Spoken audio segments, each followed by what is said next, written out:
Hopefully you guys don't hate me after this one, but you got to know the truth. Today I'm talking about my thoughts as a nutritionist living with type 1 diabetes on the low carb diet. Pros and cons.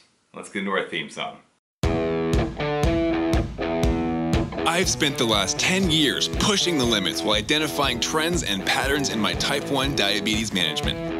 Follow along as I learn, apply, and share the fitness, nutrition, and lifestyle strategies that I've learned from diabetes experts around the world. The real question is, how can we live fearlessly with diabetes while maintaining stable blood sugars? This podcast is here to give you the answer. My name is Matt Vandevecht, head coach and co-founder of FTF Warrior, and welcome to Part of My Pancreas. All right, there's a lot of different thought processes on different types of diets, which one's best for everybody living with diabetes, and it's almost like there's a different tribe setups for low carb and keto and vegan and all these different things, and we're going to dive into each and every one of those eventually, okay? Each one's going to get its own video, but for right now, I want to talk to you guys about low carb specifically, especially since it's one of the most popular, all right? So myself, maybe even like you, when I was first diagnosed with type 1 diabetes, I was not told that there was a lot of hope. Just being real with you. On my diagnosis day, my doctor told me, hey, you're probably going to die early. You're probably going to develop complications. Oh, and you can never have sugar of any kind ever again. And then he walked out. I was like, wait, come back. What? And that was it, right? And so I think actually, I've had this conversation with a lot of different people, and unfortunately, that conversation is relatively common among those who are newly diagnosed. Now, I found a new doctor, good news. Okay, I also got an endocrinologist who actually knows about type 1 diabetes and isn't just, general knowledge about everything. But with that being the first thing that I said, I was dumbfounded and quite frustrated, sad even. That I couldn't have carbs again. And, there's a lot of discussion around carbohydrates and diabetes, and there's actually a lot of talk about carbohydrates in general, even among the non-diabetic populations. And so this diet kind of picked up some speed. And recently, a lot of people have been trying it out for weight loss, for blood sugar control, for the fad. I think they just want to be cool and be part of the crew, And so initially I did go with some different types of low carb variations, try different routes. Being told that I couldn't have carbs ever again, I was diagnosed like literally right before Christmas, December 23rd, 2009. Wow, that's a long time ago. And on that day, my family was extremely supportive. In fact, they actually bought me just a whole variety of sugar-free candy, right? And if you are familiar at all with marketing or nutrition, either side, you probably know that sugar-free does not mean carb-free. It's just this incredibly misleading marketing tactic that makes you think there's no sugar in it, so it's not going to make me fat, or there's no sugar in it, so it's not going to jack up my blood sugars. Well, there's a lot of different things that go into that, but long story short, it is not carb-free. So keep that one in mind. That's a free tidbit for you. But when I was first diagnosed, thankfully, I was a bit of a rebel. And I decided, you know what, I'm gonna eat sugar, we're gonna figure it out. And then of course I eventually did get an endocrinologist who supported me in that and was like, okay, you can actually eat sugar. I don't know who told you you couldn't, but there is a responsible way of going about it, right? So ultimately, I found myself experimenting with different types of foods, and I kind of found my way more towards an eat whatever you want kind of thing with diabetes, and it led into a series of irresponsible choices with my diabetes. I kind of fell into an ignorance is bliss kind of mindset, but that's a completely different story. Today, specifically with low carb, what I want to talk about is the pros and cons. So initially being told that I could not have sugar, I obeyed to the best of my knowledge, and I tried to go sugar-free with the candies and with different types of, diet soda and all that kinds of stuff. But ultimately, I kind of fell off the horse. I didn't stick with it. And I think that part of that battle was that it was so restrictive. Being told you can't have something kind of makes you want it more, right? But I will say this, we're going to start off with pros today. So the initial pros that I can think of, especially from a doctor or an endocrinologist perspective, is that telling somebody who is newly diagnosed to limit their carbs may actually be a good start. Even if you don't agree with low carb, hear me out. The reason it can be a good start is that it does make diabetes technically a little bit easier, right? There are fewer variables to consider. There's less chance of error for carb counting. If you imagine that you've got a mountain of fruit on your plate, it's going to be difficult to get that carb count exactly right if you're guessing, versus if you have a mountain of salad, let's say, lettuce, broccoli, chicken, that sort of thing.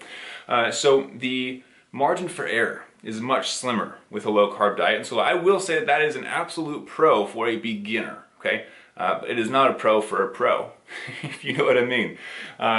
Low carb does not have to be the end all for diabetics. This is why it gets interesting. Within low carb, as I mentioned, the margin for error is quite low or high. You're able to miscalculate your carbs if there's only a couple carbs on your plate. And so if we've looked at like American Diabetes Association, for example, they recommend the My Plate version of crafting your meals, and their version is half of your plate is non-starchy vegetables, and this could be something like broccoli, right, or salad. Non-starchy, we're looking at like not potatoes, right? We don't want to put potatoes on the non-starchy side from their perspective if you are trying to follow a low-carb diet, because something like potatoes are actually quite dense in carbohydrates. For example, a cup of most potatoes is going to come out to about 25 grams of carbs, whereas a cup of salad is like 4. So big difference. That being said, half is non-starchy vegetables. Think leafy greens, that makes it easy. The other quarter is going to be your carbohydrates. So this could be potatoes, this could be rice, this could be a ton of other things, fruit even. And then the other quarter, the last remaining quarter, is your protein. And to give you an example, the size of your palm is roughly one serving of protein for each of us. And for those of us who are larger, we have larger palms and therefore need more protein, right? It kind of follows, but it's not perfect science. But the idea is a quarter of your plate should be protein, a quarter of your plate should be carbs, and half of your plate should be non-starchy vegetables. So if we kind of count that out, I'm guessing that comes out to about 25 grams of carbs for the carb section. The whole leafy green section, non-starchy vegetables, should come out to about, that depends on what it is, maybe like 4 or 5 carbs, right? Unless you've got a mountain, then maybe like 10. But the entire plate there, 30, 35 grams of carbs, nothing too crazy. And for some of you, it's going to vary based on what you're used to. That might seem like high carb, that might seem like low carb, that might seem normal. But the idea is we are consciously choosing to limit the amount of carbs on our plate. And with it being around 25 to 30, it's actually quite low. Compared to most people's diets, it's in the realm that you should be able to guess how many carbs are in it. And if you can't, even if you just kind of toss some insulin at it, you might be able to guess it correctly. So this follows back on my first pro, which is it's easier to manage. Now, that being said, there's a fun phrase that'll help you remember the approach of those who aren't necessarily as precise with their diabetes, and that is the SWAG method.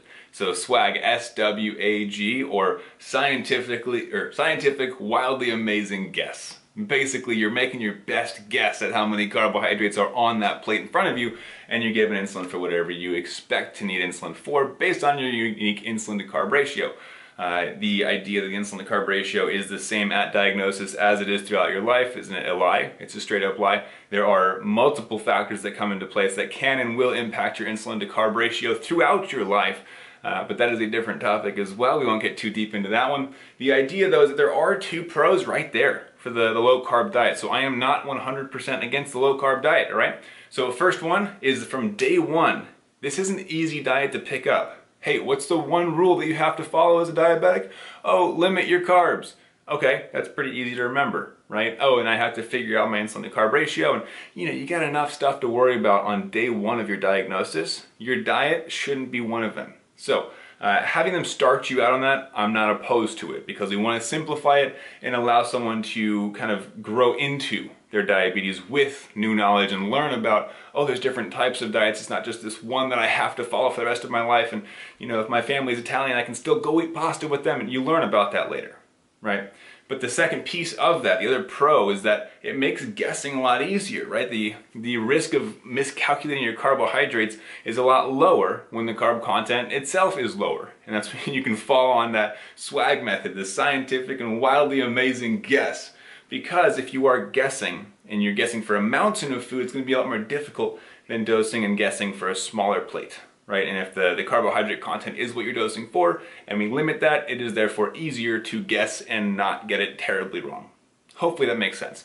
Now, within the low carb community, like I said, there's kind of a tribe aspect around it where a lot of people are really hardcore about low carb is the way to go.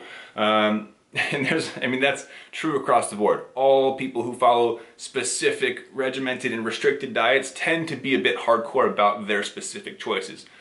We as humans like to fall into more of a tribe mentality. So it makes sense, but I don't want you to think that's the only option for you. So I do want to provide you with a few of the cons. Number one, it's restrictive. Okay, you are quite literally restricting carbohydrates. So it's a restrictive diet.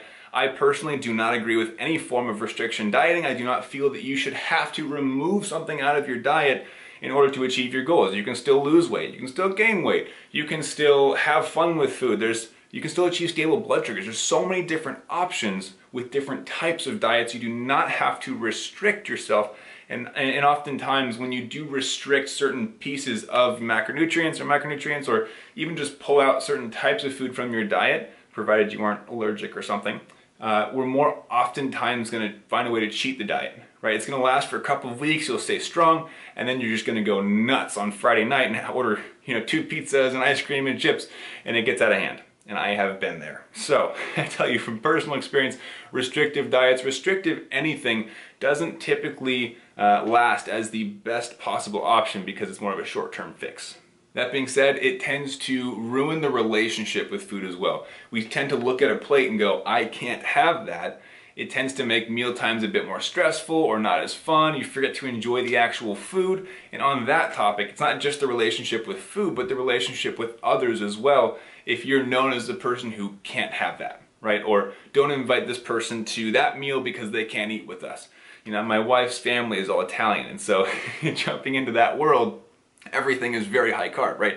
We have pasta, we have pizza, those are the big ones. And within those types of meals, if you can't have carbs, you can't eat, right? There's very few options on the plates that you get to enjoy and partake in. And so if you restrict yourself with your diet, you end up restricting your social interactions as well to a certain extent, right? Yes, you can pack your own food. Yes, you can order the salad, but everyone's kind of glancing over at you like, aren't you missing out? Like, I know you want this, right? And so when it does impact your relationship with food, it can impact your relationship with others. If that is not the situation for you, you can ignore that. But you might want to take a second to think on that. Like, maybe I have been saying no to certain restaurants or certain family or friend outings because the food didn't quite match up with what I wanted to eat, right? And maybe it's rooted in I am restricting myself based on the foods that I eat because of my diabetes. And if that is the case, stick around to the end. We got something for you that's going to help you out, okay? Now, that being said, one piece that I don't, well, we're a couple pieces in now. A couple pieces that I don't like about the low carb diet. Another one is that it oftentimes causes people to shy away from fruit. And fruit, super good for you, right? We want the micronutrient diversity, or the vitamins and minerals. A lot of those we can pull from fruits. Yes, vegetables are a great source of that as well, but having a mixture of both can be very healthy and beneficial for your overall body functionality, okay? So fruit, don't be afraid of it. Even if you are low carb and you're stuck in your ways and you're like, I'm gonna stay low carb, it's the way to go. Cool, just add in a couple pieces of fruit every once in a while, okay? Do me a favor, just eat a couple pieces, that's all I ask. Now, within the low carb approach, as I mentioned earlier, I was diagnosed right before Christmas, and my parents, my family, trying to support me, went out and found these low carb or sugar-free options. Now, here's where it gets tricky. Marketing, nutrition, there's kind of a crossover, kind of them honestly teaming up and trying to figure out how they can navigate it and trick us. The low carb foods, oftentimes there's other stuff in the food. Same thing with sugar-free. There's fake sugars in there.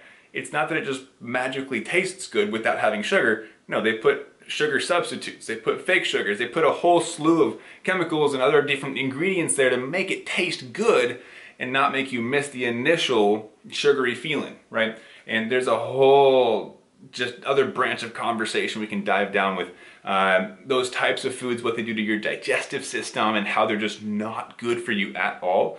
But I want you to know it's not just magically still tasting great even though it doesn't have sugar or carbs. There's something else in there that they've substituted it for. It could be higher sodium, it could be higher fat, it could be those fake sugars we were talking about, but it doesn't necessarily just, like I mentioned, it's not magic, right? There's gonna be something else in there to replace that to make it still appealing to us. Now, another piece that I wanna mention for you is the snacking or adding of other types of foods to your meals, because let's face it, if you're pulling back on carbs, you gotta fill it with something else. You still need calories to get you through your day, right? Whether it's exercise or even just sitting in bed, you literally burn calories throughout the day, throughout the night. That's how our bodies function. So with that being said, if the carbs are getting pulled out, what's getting pushed in? Oftentimes it's gonna be fats or proteins, right? All food is made up of one of three macronutrients, or a mixture of them: carbohydrates, fats, and proteins. So if you go less carbs, you're probably going to increase either fats or proteins or both. I did myself. Now, what we look at with this is that yes, you have an insulin to carb ratio as someone who is insulin dependent. However, what is not talked about nearly enough is the effects of fat and protein on blood sugars, and how you may actually need an insulin to protein ratio. That's right, taking insulin for protein through a process called gluconeogenesis.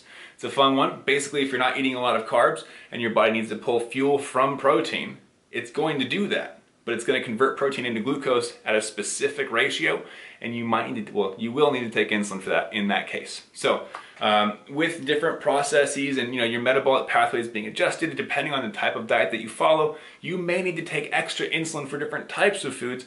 And since you probably didn't know that, it's leading up into sneaky and stubborn high blood sugars, which is a massive frustration if you think you nailed your insulin to carb ratio, but then hours later you're looking at your blood sugars just creeping up on you, going through the roof, and you're taking extra insulin and it is not moving.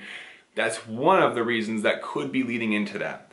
So I want you to be aware of that, okay? When I was first diagnosed, my endocrinologist told me that I had 5 things that I didn't have to take insulin for. They said it was vegetables, eggs, cheese, meat, and water. Guess what? 4 of the 5 you actually do have to take insulin for it, or at the very least take into consideration when looking at blood sugars.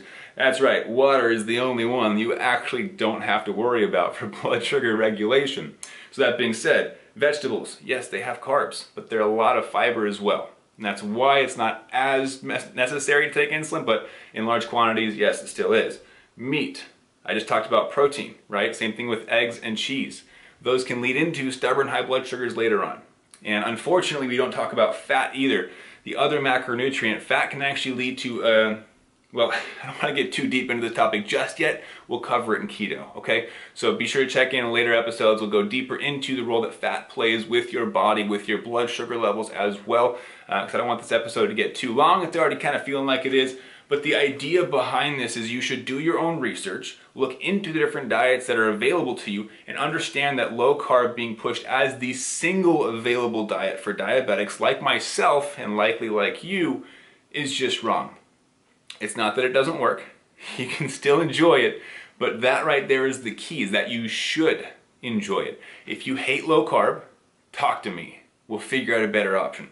If you love low carb, but you're having some struggles with blood sugars, like we talked about proteins and fats and different types of fake sugars and fibers and making sure that blood sugar stays stable through those meals, talk to me. We'll get it figured out. This is what we do, okay? As I mentioned, I'm a nutritionist. I'm also a master fitness trainer. I live with type 1 diabetes. We actually run coaching programs for these types of things specifically and have tons of resources for you. But right now, there's one specific message I want to leave you with. Your diet does not have to be defined by your diabetes. There's a way to find what works for you and actually make it enjoyable. I do eat pizza and pasta. I still also eat bacon and eggs, right? I go both sides of the spectrum and I can make it work for my blood sugars. You do not have to be restricted just because you have diabetes. And I wish somebody had told me that earlier on. You can make this work for you. It just requires a different strategy. Why? Because nothing changes when nothing changes. Think on that one for a second. And while you guys are thinking about it, I want to give you one next step, one place to look for another training that I did. And there's actually a piece of that training where I go over a special something called your personalized macronutrient profile. Remember, we talked about what the macronutrients are: carbs, fats, proteins. There's a combination of those 3 that works for you. I guarantee it. And if you want to know what that looks like, head over to diabetesinaction.com, register for that free training, watch it, take notes, and see what you learn. All right, so diabetesinaction.com, go learn about what a personalized macronutrient profile is. Almost didn't say it right. Your personalized macronutrient profile. Check it out. Be sure to take those notes. Try and implement what you learn. And if you need to, let me know if you want to have a chat and see if I can help you out. All right? Be sure to subscribe. Check out the next videos on the rest of these diets we're going to be diving through, and keep up the fight.